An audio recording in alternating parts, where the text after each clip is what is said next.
चालीसा। श्री गुरु चरण सरोज रज निज मन मुकुरु सुधारी, बरनौ रघुवर विमल जसु जो दायक फलचारी। बुद्धिहीन तनु जानिके सुमिरौ पवन कुमार, बल बुद्धि विद्या देहु मोहि अरहु कलेस विकार। जय हनुमान ज्ञान गुण सागर, जय कपीस तिहु लोक उजागर। रामदूत अतुलित बल धामा, अंजनी पुत्र पवन सुत नामा। महावीर विक्रम बजरंगी, कुमति निवार सुमति के संगी। कंचन बरन विराज सुबेसा, कानन कुंडल कुंचित केसा। हाथ वज्र और ध्वजा विराजे, कांधे मूंज जनेऊ साजे। शंकर सुवन केसरी नंदन, तेज प्रताप महाजगवंदन। विद्यावान गुणी अति चातुर, राम काज करिबे को आतुर। प्रभु चरित्र सुनिबे को रसिया, राम लखन सीता मन बसिया। सूक्ष्म रूप धरि सिंहि दिखावा, विकट रूप धरि लंक जरावा। भीम रूप धरि असुर समारे, रामचंद्र के काज सवारे। लायस जीवन लखन जियाए, श्री रघुवीर हर शिवर लाई। रघुपति कीन्हि बहुत बड़ाई, तुम मम प्रिय भरत ही सम भाई। सहस बदन तुमरो यश गावै, हस कहि श्रीपति कंठ लगावै। सनकादिक ब्रह्मादि मुनीसा, नारद सारद सहित अहिसा। जम कुबेर दिगपाल जहाते, कवि कोविद कहि सकै कहाते। तुम उपकार सुग्रीव ही कीना, राम मिलाय राजपद दीना। तुमरो मंत्र विभीषण माना, लंकेश्वर भय सब जग जाना। जुग सहस्र जोजन पर बानु, लील्योताहि मधुर फल जानो। प्रभु मुद्रिका मेलि मुख माहि, जल दिलांगी गए अचरज नाहि। दुर्गम काज जगत के जेते, सुगम अनुग्रह तुमरे तेते। राम दुआरे तुम रखवारे, पोतन आज्ञा बिनु पैसारे। सब सुख लहै तुम्हारी सरना, तुम रक्षक काहू को डरना। आपन तेज सम्हारो आपै, तीनों लोक हांकते कांपै। भूत पिशाच निकट नहीं आवे, महावीर जब नाम सुनावे। नासै रोग हरै सब पीरा, जपत निरंतर हनुमत बीरा।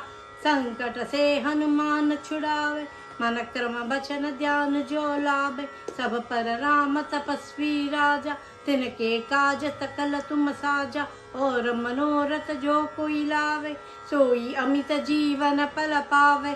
चारों जुग परताप तुम्हारा, है प्रसिद्ध जगत उजियारा। साधु संत के तुम रखवारे, असुर निकंदन राम दुलारे। अष्ट सिद्धि नव निधि के दाता, असबर दीन जानकी माता। राम रसायन तुम्हारे पासा, सदा रहो रघुपति के दासा। तुम्हारे भजन राम को भावे, जन्म जन्म के दुख बिसरावे। अंत काल रघुवर पुर जाई, जहाँ जन्म हरि भक्त कहाई। और देवता चित्तन धरई, हनुमत से ही सर्व सुख करई। संकट कटई मिटई सब पीरा, जो सुमिरई हनुमत बलबीरा। जय जय जय हनुमान गोसाई, कृपा करहु गुरुदेव की नाई। जो शत बार पाठ कर कोई, छूट ही बंदी महासुख होई। जो यह पढ़े हनुमान चालीसा, होय सिद्धि साखी गौरीसा। तुलसीदास सदा हरि चेरा, की जयनाथ हृदय महडेरा। पवन तनया संकट हरना, मंगल मूर्ति रूप। राम लखन सीता सहित, हृदय बसहु सुर भूप। Shri Hanuman Chalisa संपूर्णम।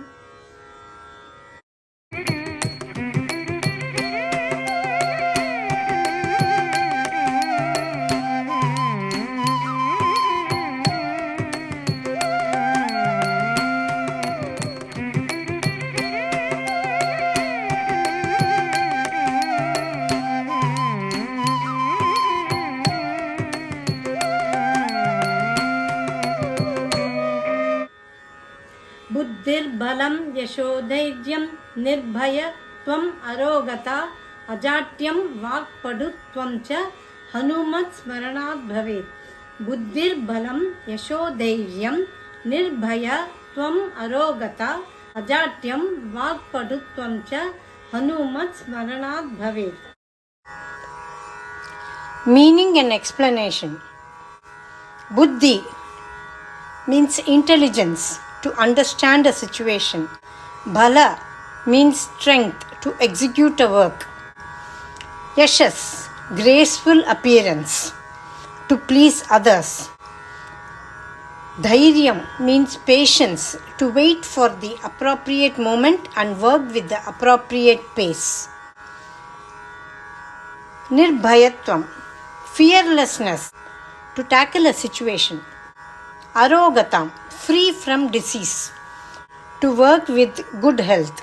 Ajadyam, free from laziness, to be up and doing.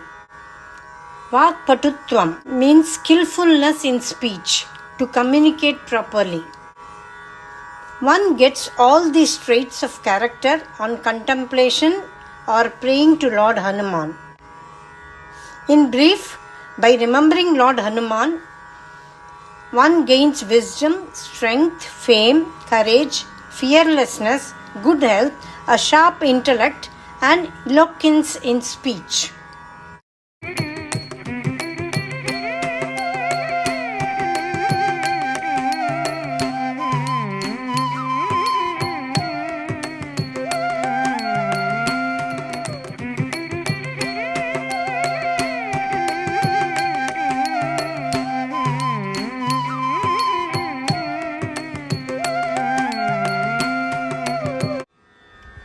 आपतामपहर्तारं धातारं सर्वसम्पदां लोकाभिरामं श्रीरामं भूयो भूयो नमाम्यहम्.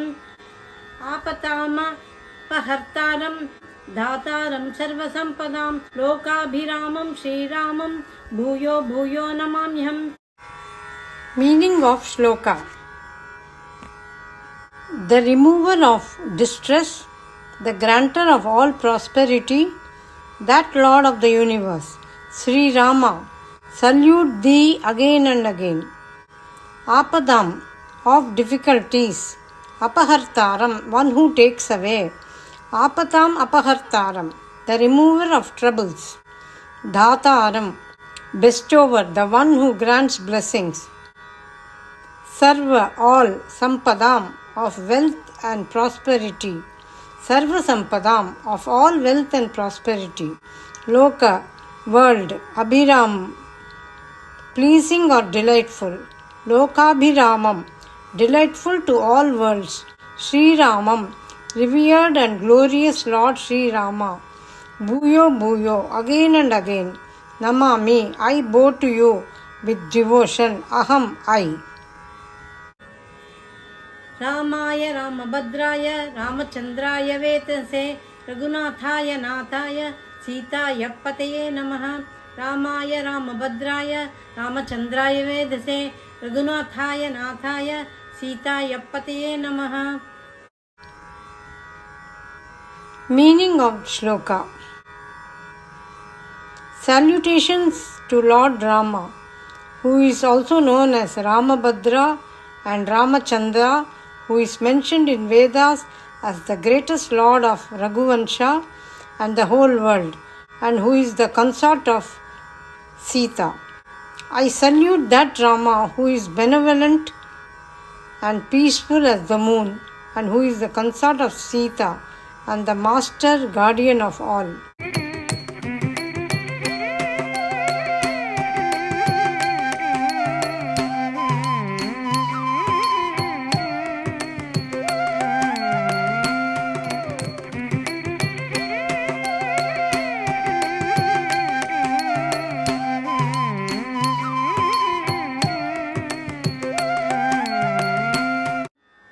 अतुलितबलधामं स्वर्णशैलाभदेहं धनुजवनकृशानं ज्ञानिनामग्रगण्यं सकलगुणनिधानं वानराणामधीशं रघुपतिवरदूतं वातजातं नमामि. गोष्पदीकृतवाराशिम् अशिकीकृतराक्षसं रामायणमहामाला रत्नं वन्दे नीलात्मजं अंजनानंदनं वीरं जानकी शोकनाशनं कपीशमक्षहन्तारं वन्दे लङ्काभयङ्करम् उल्लङ्घ्य सिन्धो सलीलं यः शोकवह्निं जनकात्मजायाः आदाय तेनैव ददाह लङ्कां नमामि तं प्राञ्जलिराञ्जनेयं मनोजवं मारुततुल्यवेगं जितेन्द्रियं बुद्धिमतां वरिष्ठं वातात्मजं वानरयूथमुख्यं श्रीरामदूतं शिरसा नमामि आञ्जनेयमतिपाटलाननं काञ्चनाद्रिकमनीयविग्रहं पारिजाततरुमूलवासिनं भावयामि पवमानन्दनं यत्र यत्र रघुनाथकीर्तनं तत्र तत्र कृतमस्तकाञ्जलिं बाष्पवारि परिपूर्णलोचनं मारुतिं नमत राक्षसान्तकम्. Benefits of reciting these 7 Sri Anjaneya shlokas: grants physical strength and mental resilience, removes sorrow, fear and obstacles, provides divine protection and ensures success, enhances devotion, peace and spiritual growth.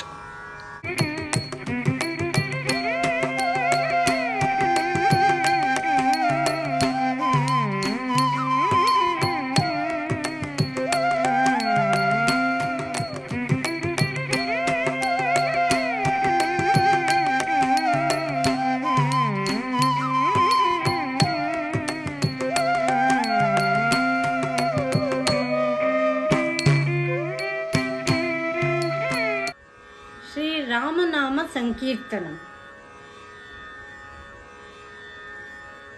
प्रार्थना. नान्या स्पृहा रघुपते हृदये अस्मदीयं सत्यं वदामि च भवान् अखिलान्तरात्मा. भक्तिं प्रयच्छ रघुपुङ्गव निर्भरा मे कामातिदोष रहितं कुरु मानसं च. ओम श्री सीता लक्ष्मण भरत शत्रुघ्न हनुमत समेत श्री रामचंद्र परब्रह्मणे नमः. शुद्ध ब्रह्म परात्पर राम कालात्मक परमेश्वर राम शेषशल्प सुख निद्रित राम ब्रह्माद्यमर प्रार्थित राम चंड किरण कुल मंडन राम श्रीमद्दशरथ नंदन राम कौशल्या सुखवर्धन राम विश्वामित्र प्रियधन राम घोरताटका घातक राम मारीचादि निपातक राम कौशिकमक संरक्षक राम श्रीमदहल्योदारक राम गौतम मुनि संपूजित राम सुरमुनिवर गण संस्तुत राम नाविक दावित मृदुपद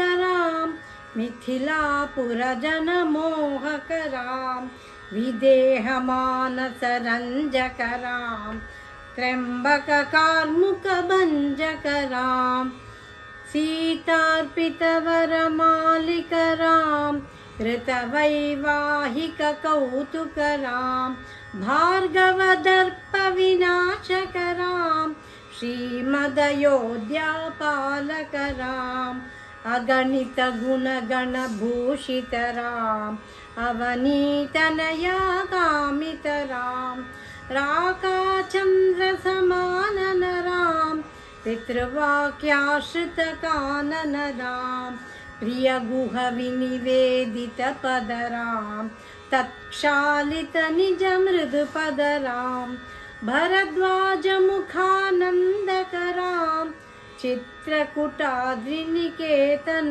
राम दशरथ संतत चिंतित राम कैकेयी तनयार्तित राम विरचित निज पितृकर्म करां भरतार्पित निज पादुकरां दंडकवन जन पावन राम दुष्ट विराध विनाशन राम शरबंक सुदीक्षण अर्चित राम अगस्त्यानुग्रह वर्धित राम गृध्राधिप संसेवित राम पंचवटी तट सुस्थित राम शूर्पणकार्थि विधायक राम खरदूषण मुख सूदक राम सीता प्रिय हरिणानुग राम मारीचादिकृदाशुग राम विनष्ट सीतान्वेषक राम गृध्राधिपगतिदायक राम शबरी दत्त पलाशन राम कबंध बाहुच्छेदक राम हनुमत सेवित निज पद राम नत सुग्रीवाभीष्टद राम गर्वित वाली संहारक राम वानर दूत प्रेषक राम हितकर लक्ष्मण संयुत राम कपिवर संतत संस्मृत राम तद्गति विघ्न ध्वंसक राम सीता प्राणधारक राम दुष्ट दशानन दूषित राम शिष्ट हनुमद्भूषित राम सीता वेदित कवन राम कृतचूड़ामणि दर्शन राम कपिवर वचनाश्वासित राम रावण निधन प्रस्थित राम वानर सैन्य समावृत राम शोषित सरिदिशार्थित राम विभीषणा भयदायक राम पर्वत सेतु निबंधक राम कुंभकर्ण शिरछेदक राम राक्षस संग विमर्दक राम अहिमहि रावण चारण राम संगृत दशमुख रावण राम विधि भव मुख सुर संस्तुत राम स्वस्थित दशरथ वीक्षित राम सीता दर्शन मोदित राम अभिषिक्त विभीषण नत राम पुष्पकयानारोहण राम भरद्वाजाभिनिषेवण राम भरत प्राण प्रियकर राम साकेत पुरीभूषण राम सकल स्वीय सम्मानत राम रत्नलसत्पीठास्थित राम पट्टाभिषेकालंकृत राम पार्थिव कुल सम्मानित राम विभीषणार्पित रंगक राम कीशकुलानुग्रहकर राम सकल जीव संरक्षक राम समस्त लोकाधारक राम आगत मुनिगण संस्तुत राम विश्रुत दशकंठोद्भव राम सीतालिंगन निवृत राम नीति सुरक्षित जनपद राम विपिन त्याजित जनक राम कारित लवणासुरवध राम स्वर्गत शंभुक संस्तुत राम स्वतनय कुशलवनंदित राम अश्वमेध क्रतु दीक्षित राम कालावेदित सुरपद राम अयोध्यक जन मुक्तिद राम विधिमुख विबुधानंदक राम तेजोमय निज रूपक राम संस्कृति बंध विमोचक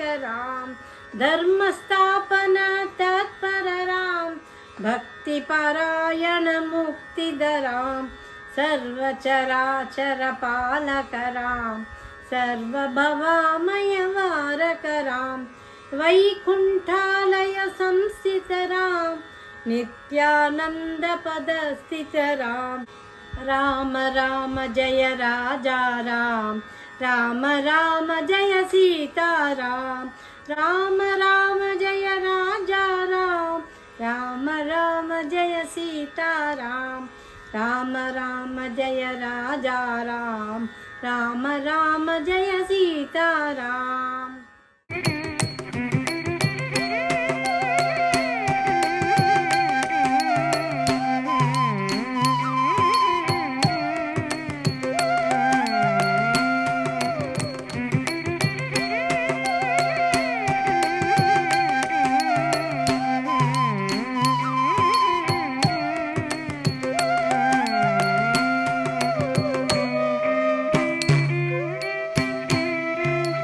कनकांबर कमलासन जनकाखिल धामा, सनकादिक मुनिमानस सदनानघ भूमा, शरणागत सुरनायक चिरकामित कामा, धरणीतल तरण दशरथ नंदन रामा, पिशिताशन वनितावध जगदानंद रामा, कुशिकात्मज मखरक्षण चरिताद्भुत रामा, धनी गौतम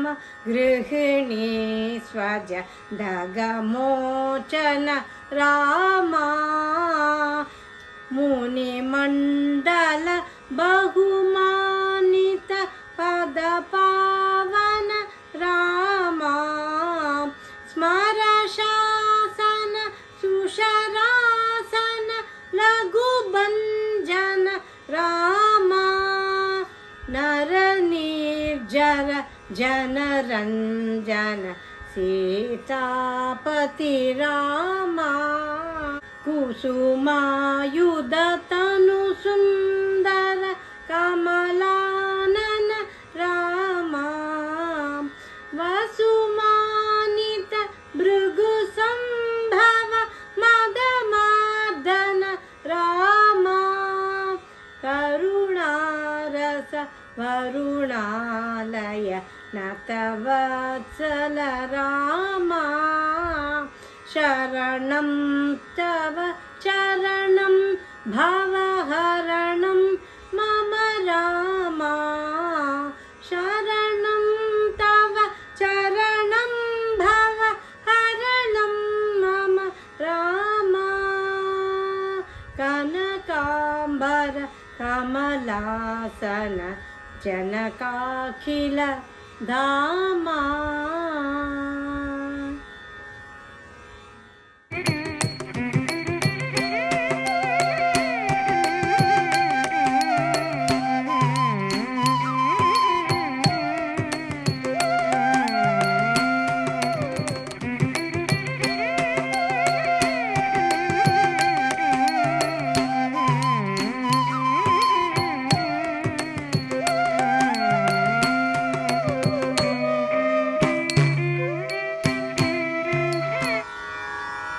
रामचंद्राय जनकराजजा मनोहराय मामकाभीष्टदाय महितमङ्गलम्, रामचंद्राय जनकराजजा मनोहराय मामकाभीष्टदाय महितमङ्गलम्, कौसलेन्द्राय मन्दहासदासपोषणाय वासवादिविनुतसद्वराय मङ्गलम्, कौसलेन्द्राय मन्दहासदासपोषणाय वासवादिविनुतसद्वराय मङ्गलम्, चारुकुङ्कुमोपेतचन्दनादिचर्चिताय हारकटकशोभिताय भूरि मङ्गलम्, चारुकुङ्कुमोपेतचन्दनादिचर्चिताय हारकटकशोभिताय भूरि मङ्गलम्,